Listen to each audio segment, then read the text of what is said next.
One of the things I tell people all the time, they say, Stocky, if you could go back to when you were 18 years old and give yourself one piece of advice, financial piece of advice that you would be forced to listen to. Because let me tell you something. When I was 18, when you were 18, when some boomer told us, put your money in the S&P 500 and forget about it. Or, buy this and just forget about it. Get into real estate. Get into this. Get this. Yeah, okay, boomer. Okay. All right, whatever you say. Sure. All right, cool. You get caught up in the now, right? And then down the road, you're like, oh shit, I should have listened. Let me go tell the next younger person. And nobody listens, right? I try to do it in a way that at least gets people to start doing it. But here's the thing I would say. If I could go back and give 18-year-old Stocky one piece of financial advice that I would actually listen to, it would be, as I've told you guys before, just because you make more money does not mean you have to spend more money. Of course, we're never told this because our entire economy and our entire world is reliant on people spending. We're a consumer nation. We're a consumer economy. You have to do it. Every single person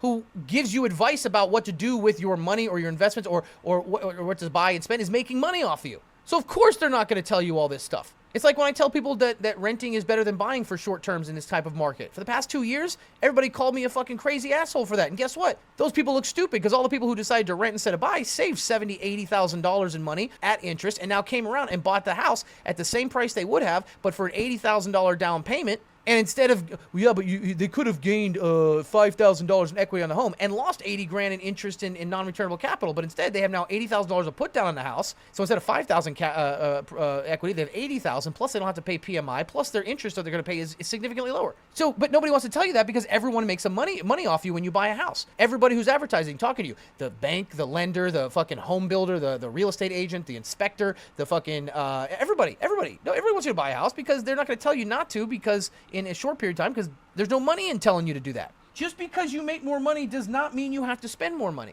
Nobody's going to tell you that because this is how the economy works. But it's what I talk about all the time. If you get a raise at work and you aren't struggling, split it. If you get a $10,000 raise and your life is really like shit right now, then use it to improve the quality of your life. But if you make $10,000 more, you don't have to start spending $10,000 more a year. Well, we already do that. We already write off, okay, now that I have $10,000 more, what can I spend $10,000 on? Because it'll be like I'm not spending anything. No, moderation, right? I'm not going to do the fucking Mickey Mouse and, watching Minnie get split roasted by Pluto and Goofy or whatever, because that was a bad example last time. But, do 50-50. Put $5,000 more towards your future, right? Your retirement, your savings, something like that, and $5K on lifestyle. Moderation. But everybody wants to teach you either save everything, right? Like the whole FIRE movement. The FIRE movement is the dumbest thing I've ever heard of. Financial independence, retirement early. Everybody thinks they have a plan until they get there, and then they fuck it up because we're short-sighted, right? It's like, no, you don't retire from something, you retire to something. And you struggle and save every penny you can all those best years of your life and not experience life. Then you're older, you can't do it. You can't afford it on a fixed income, or something happens and you physically can't do it. And you're like, wow, I really fucking missed out on the opportunity. But at the same time, don't spend all your money because your future is going to get there. You're going to be 40 or 50 that fast. So it's about moderation. So just because you make more doesn't mean you have to spend more. Split it up. Put more towards your retirement and more towards your lifestyle, not one or the other. Do you know how many people are voluntarily repossessing their car right now because they got a new job and they're like, oh, I got to look the part. So they spend $80, $90, $100,000. But you didn't buy a car. You bought a payment. Car salesmen don't sell you a car. They sell you a payment. And you never make money on the car. It's a fucking terrible liability. And they buy these new cars and they're spending $80,000, $90,000 for a $50,000 car. But by the time they sell it, they've put $90,000 into it and they get $10,000 back if they're lucky. Don't tell you this. The reason I say this is why this is so important is because of lifestyle creep. So many people in this country are there. Remember, you guys always tell me that this is crazy, but it's true. 1/3 of people making $250,000 a year or more are living paycheck to paycheck. 1/3 of people in America making over $200,000 a year living paycheck to paycheck. Now, that's a great headline, but you got to look beyond the headline. Number one, high cost of living areas. Inflation, that's actually not that much money. Okay, so if you live in a high cost of living area and prices have continued to go up and you couldn't afford to get out of the city and you're the sole earner, it's not that much. But the other reason is because of lifestyle creep. I keep trying to spell life, L-Y, because of the lift, the stock. Even crazier is that 1/2 of people making over $250,000 are struggling with credit card debt. Path and Microsoft just announced a partnership. But no one sets out for the lifestyle creep. Now, you don't want to go as extreme as me, where everyone thinks we're the Section 8 house on the block, because, you know, I don't give a shit about my flashiness. All my clothes are from Goodwill, and our car's 10 years old, and we use money to enhance our life, though. We get, you know, things that make our life better and more enriched and more happy, and that's where we spend it rather than giving a shit what everybody else thinks. But lifestyle creep happens. It happens so, they call it creep for a reason. And not creep like when I'm looking through somebody's window at 2 a.m. wondering, like creep is in like slowly, right? And the reason that happens is it can all come from buying a car, right? You get, you know, you're saying to yourself, man, I got a promotion at work or whatever. I want to reward myself. Cool, go out and buy you a nice Audi. Are Audis still the car to get now, or is it something different? Actually, a fucking Ford F-150 is like 150 grand right now. I'm gonna get myself a new car. Or you know what? No, fuck that. You're making $250,000 a year now. I'm going to go get me a fucking nice sports car, right? Although Porsche 911s are fucking old news now. It's so funny how when something is special, but then a lot of people make money and everybody buys it, then it's like fucking nobody cares anymore. But let's go say you get yourself a nice-ass car. Nice-ass car. Let's say you get yourself a $150,000 car, which is stupid. But let's say you did that.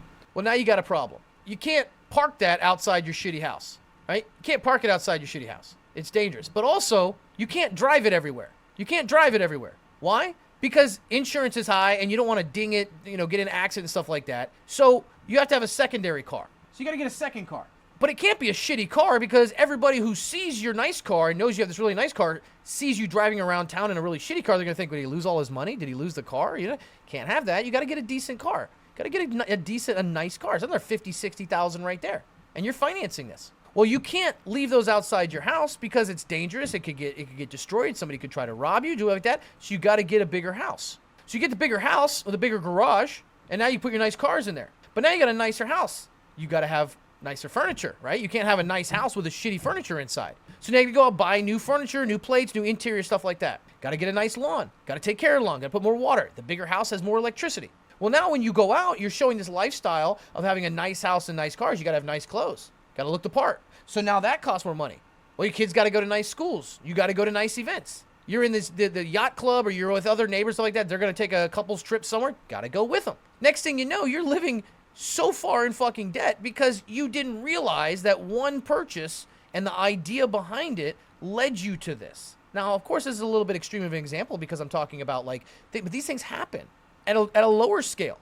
Going out to the bar and club. Right? Oh, everybody's going out to the bar. Everybody's going out to the club. I can't tell them no. I don't want to look like this. I got to go there. And then, they want me to buy the next round. I don't want to look cheap. Let me do that. Oh, shit, we're doing bottles. Fuck, I don't want to. All right, fuck, do that. And then it's like, oh, shit, no, now everybody's going to this place. We're all doing this, and going to Club 11, and we're spending. And it's like you're keeping up appearances, but you're going broke. And it all started because, everybody has to live with their own decisions and their own way of doing this, but lifestyle creep is real. Even people who don't go lavish like that. A nice car puts you behind. You may not even do it for the appearances. You may just do it because you're like, you know what? I'm owed this. I reward myself. I'm going to get this. I'm going to get that. I'm going to upgrade the next thing you know, you got a bunch of fucking shit you don't use. But it's all about appearances. We're so worried. We're so goddamn worried that people are going to think less of us. I'll give you an example. I deal with a lot of streamers, right? I go to TwitchCon, I go to events, and I deal with a lot of streamers. And there are streamers out there who only care about their appearance. They will refuse to not do something because they don't want to look like they're broke, or they want to flex about money, or they want to flex about their sponsors or their viewership or their whatever. It's insane because all they care about is that. And I understand why you do that, like in public if it's part of your persona, but it's like, what? You do, and I say this all the time, and it's very depressing to some people. I don't just say it to some random streamer I know, but the streamers I'm friendly with, I talk to them money all the time. But no, so I talk to them and I say, your replacement has already gone live. If you are a top streamer, this is depressing for them, but I have to be very blunt. I'm a very blunt person. Your placement already gone live. You need to be aware of that. It's why 75% of NFL and NBA players are bankrupt within 5 years of leaving the league. Oh, everyone is a hype man around them. Everyone's trying to make money off of them, get stuff from them. Everything's great. Yeah, spend your money, buy these properties, buy these cars, do this stuff. Oh, man, you're doing so good. Your next contract is going to be just as much. You're going to keep making, just spend. All of a sudden, you're out of the league. Injury, you get cut, you get older, and you didn't put any money away. You didn't save for it. You didn't prepare for after that. All of a sudden, guess what? Everybody's bouncing because they ain't making any money off you. You're not making that money anymore. But you know something? Oh, yeah, but he's got 5 houses. You know how fucking expensive it is to own 5 houses when you don't have an income? He might have 5 houses worth $15 million. Do you know how much he's paying in tax, insurance, mortgage? I'm sorry, tax, insurance, maintenance, staff, and shit like that? Well, now you got to start selling those assets to pay for the other assets. But you got to sell them pretty quick because you don't have money. So you got to sell them lower than they're worth. Dwindles, dwindles, dwindles, and there's nothing coming in. And all that money you spent, all that money that you threw away thinking, oh, this will just keep going on forever, gone. Assets that go up. If you don't have an income, okay, and you own $15 million worth of houses, and you have no income coming in, it doesn't matter how much those assets go up. If you can't afford to maintain them, it doesn't matter. You have to have an income. And so it's the same kind of thing. I understand. I still, to this day, have no idea why people watch my stream. Especially now that I'm in a basement with shitty lighting. I don't know why people watch my stream. I never understand it. I'm just some idiot with a camera who likes to fucking nerd out about money and making mom and dick jokes. I don't know why. And I'm just happy to be doing it, and I'm enjoying the ride. But I know that it's not going to last forever. Whether it's because my replacement is out there, or because I finally succumb to my condition and I can't, or I physically can't do it anymore. I know it's going to come to an end. Not now, not anytime soon. But I'm aware of that. And I live like that. Also because the first 35 years of my life were a fucking shit show, and I went through, all the shit that I went through, so I kind of have a different perspective on life. But I understand that. But a lot of people don't. And so when you're younger too, or even when you're older and you start doing well in life, even if you're not a streamer or an athlete, even if you're just getting up there, you got to remember that you're going to get older and you're going to fuck it up if you don't take care of it. And you got to think about that. You got to live your life too, though. You have to have some fun. You have to make some mistakes. You have to fuck around and find out. You have to enjoy your life because you don't know what's going to happen in the future, and you don't want to be saving and scrounging and not enjoying your life and say, man, when I'm older, this is going to be great. I'm going to be retired before everybody else will be happy. All of a sudden, you get hit by a fucking drunk driver, or you get sick, or you lose your job, or whatever, and you gave up the best years of your life, and you never get a chance. Remember, life is a one-way trip. Okay, it is. You don't get to do U-turns. You don't get to go back. And the further you get down that road, the closer you get. So if you don't take some fucking side quests in life, you're going to get there and you're going to be like, yeah, man, I got there before everybody else. Now what? You get to sit and watch the sunset an extra couple days? Cool. I'm gonna take some fucking side quests. I'm gonna go see a waterfall. I'm gonna go see that, world's biggest burrito and have a bite of that. I'm gonna go check out fucking Joshua Tree or some shit. Or I'm gonna go, to the bunny ranch and spend the last of my money, getting fucking just pegged like a guy, whatever. Doesn't matter. So you want to take a little bit of, take the side quest in life. Same thing with savings and investing. Have a little fun. Enjoy your life. Take the side quest. Create your own side quest. Maybe not the way I do it. That poor kid. For those of you who weren't here earlier, I moved to Delaware yesterday, and there's a school near us, and I pulled out of the driveway, and there was a student driver in front of me, and it was like this girl like gripping the steering wheel, and the guy in the back was like looking like this, and there was a teacher that had her glasses on, just looked very unhappy to be there, and I was behind them getting to the end of the road, and there was nobody else there, and just the stop sign, and she was there a little bit, and I thought, time to test you, kid. So I honked, and she didn't recover. I'm not going to tell the story again, but poor kid.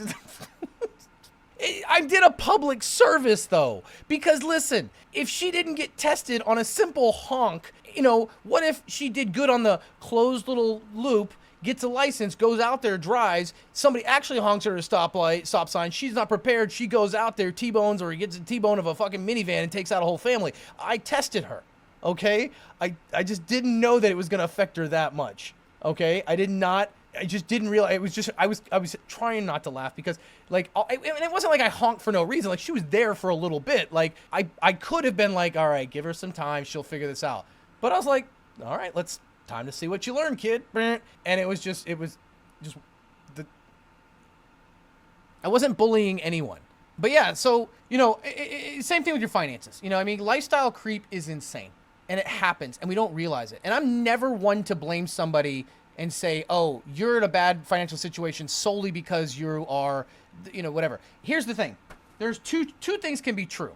Number one, if anyone tells you that you are not going to retire, because you have a Starbucks a couple days a week or buy avocado toast, person's a fucking idiot, okay? That's not the difference. Sure, you could definitely be way better off in your retirement, one way or the other, but that's not the reason. That's not the reason. If you don't buy avocado toast and some coffee for 10 years, it's not home prices are going to continue to inflate so much that it won't matter. So might as well fucking have your coffee and and a little bit of enjoyment in life, all right? The only reason they say that coffee shit is because it's relatable and it gets clicks and views. Fuck those people. But at the same time, Americans are not broke. Americans have a spending problem. Before you lose your mind in chat, especially if you're not a regular here, that does not mean there are not broke people in America. That does not mean that there are not people struggling in America. People struggling in America are struggling more than they ever have compared to people that are doing well. But Americans overall are not broke. Americans have a spending problem. A lot of Americans are in a situation because of spending. If I'm not talking about the people who are actually struggling, who aren't able to make ends meet and are getting outpaced because of inflation and rent and stuff like that. That's not who I'm talking about. If you bring those people up, you're not listening, okay? People that are struggling, I'm not talking about though. But there are a lot of people in America who have a spending problem. A lot of people in America have a spending problem. And a lot of them don't realize it. When's the last time you went through, looked at your credit card statement or your debit card statement, whatever, for 30 days and checked everything off and put it down and see where you're spending every money? I'm not saying this is going to be the difference between you being unable to eat and living a life of luxury. I'm not talking about that. But remember how I said 1/3 of Americans are making $250,000 a year or living paycheck to paycheck, and almost half have a credit card debt problem? A lot of people don't even know what they're spending. Or a lot of people don't understand how to build a budget or how to save and do stuff like that. And the reason that it's so difficult and they get overwhelmed trying to understand it, and it's designed that way. You're not supposed to be financially literate. The entire world's economy would collapse if people are financially literate.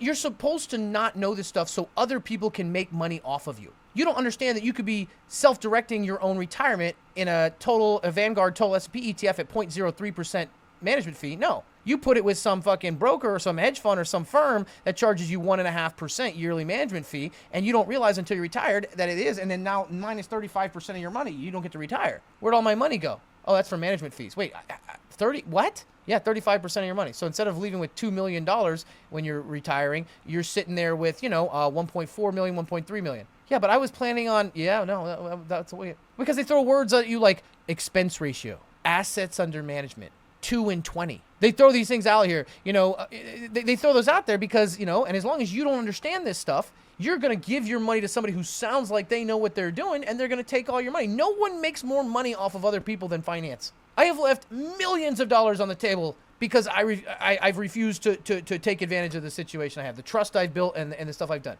Now, don't get me wrong. If I end up retiring from streaming or something happens, my last year, I'm going to sell you motherfuckers down the river like crazy. All that time that I've turned down all that crazy shit, I'm going to sell the fuck out of you, my soul, and I'm going to take you with me. I'm going to scam the shit out of you.